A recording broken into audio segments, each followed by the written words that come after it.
The Tao of Self-Confidence, episode 877. Welcome to the Tao of Self-Confidence, where I share stories of amazing women who have discovered their inner journey to self-confidence. Visit our website at thetaoofselfconfidence.com. Your inner journey to self-confidence awaits. You can now purchase The Tao of Self-Confidence, a guide to moving beyond trauma and awakening the leader within on Amazon, Barnes & Noble's, Walmart, Indigo, and other major book retailers. Get your copy today. Well, hello, friend. Welcome to The Tao of Self-Confidence, where I share stories of amazing women who have discovered their inner journey to self-confidence. I'm your host today, Sheena Yap Chan, and today I have an amazing lady on the show today. She has over 20 years experience in the industry working as a client sponsor of contingent labor, a staffing supplier, and within an MSP. And I'm super excited to have her on today to share her story on self-confidence. So without further ado, I'm going to introduce you to Cassandra Faire. Cassandra, how are you today? Maybe you can fill in a little bit more by yourself to the listeners. Hello. Thank you. Thank you for having me on. So in addition to the experience that I've gained over the past 20 years, I have a vast background in risk assessment, program management, business process redesign, some performance metrics, and then business process analysts. And so all of that has laid the foundation for what I have done historically and presently up to date with Talent Solutions TAPFIN over the 15 years that I've been there, in outlining some of their operational best practices and then some of the organizational standards that are still in place today. Awesome. Well, thanks for sharing that. And it's so great that you are also a part of the US PAC-wise cohort program, which has been, a great experience to be able to connect with like-minded women and just have this collaboration because it's so needed. So really grateful that we're part of this amazing program. And Cassandra, what's your cultural background? So I describe my cultural background as this.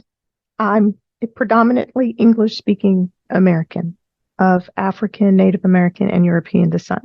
And the reason I say it that way is because there are always these preconceptions about who you are based on how someone perceives you when you show up in a room. I was raised in both European and US communities that were very strong in core values and beliefs, and they prioritized everything they did by their faith first and family second. And so I've operated with that notion of showing kindness and compassion to others. Thanks for sharing that. And Cassandra, what would be your favorite self-confidence quote? My favorite self-confidence quote is a quote by Maya Angelou.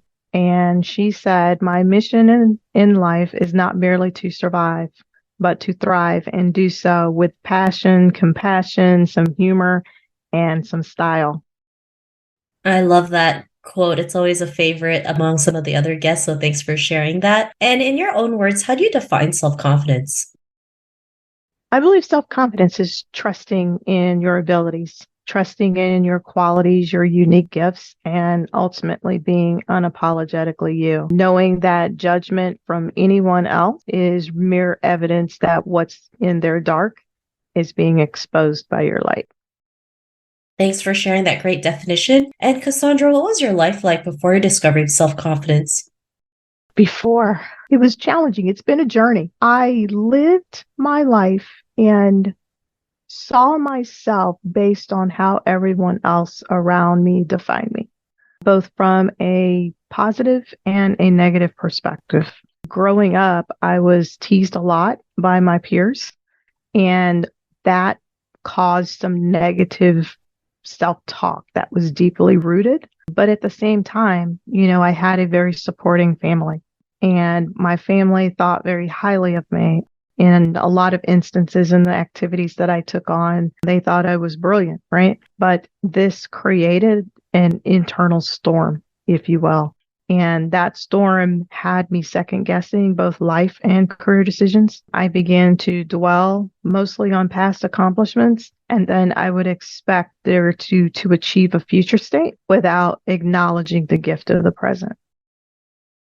Thanks for sharing that. And, sometimes it's not always easy to battle that, right? Sometimes we're like, well, I did this before and, why can't I do it now? Is something wrong with me? Not realizing there's always different environments, but just because, you you failed at something doesn't mean there's anything wrong with you, especially in life. We're going to have to do things 10 times, 100 times, 1,000 times to get the goal. And we can always transfer that confidence that we had in the past to new ventures, new challenges, and setbacks that we come through. So I love that you mentioned that. And what was that point in your life when you realized you were more than enough to go out there and be who you are today, be that confident woman? What was that aha moment? I was standing in the mirror one day and I was getting dressed to go to this event, right? And I was putting on my makeup. And then I looked up and I saw my face. And then I realized it occurred to me that I was getting ready to show up to an event to change my face of who I was authentically to fit into a preconception of those who did not know me, for those who probably did not really care to know me. And then I confronted myself at that point. I was like, who are you? And I was essentially, being two-faced to myself, right? Sharing one thing, showing one thing about myself in public, and then was a whole nother person in private. And so I realized that was just too stressful. And being one person was who I needed to be. And so I chose the face that stared back at me in the mirror. And from that point on, I vowed to be unapologetically me. Thanks for sharing that. And I know sometimes that's easier said than done, especially in the world of social media. Sometimes we show up a certain way, not realizing that we're totally different from how we show up in social media. And so it's uncomfortable sometimes to show up as our authentic self, sharing our wins, our losses, what we go through, if we're in our feelings. And because it's not sexy, right? When you share it on social media, like it's not sexy to say, well, I just got rejected by 10 different companies today. I'm going to go eat my feelings. But people can relate to that because it's something that most people go through, right?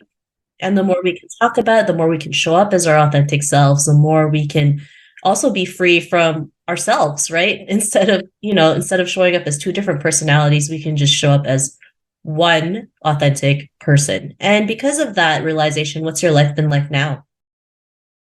I have to say I have a rich life. My life is both rich and exponential.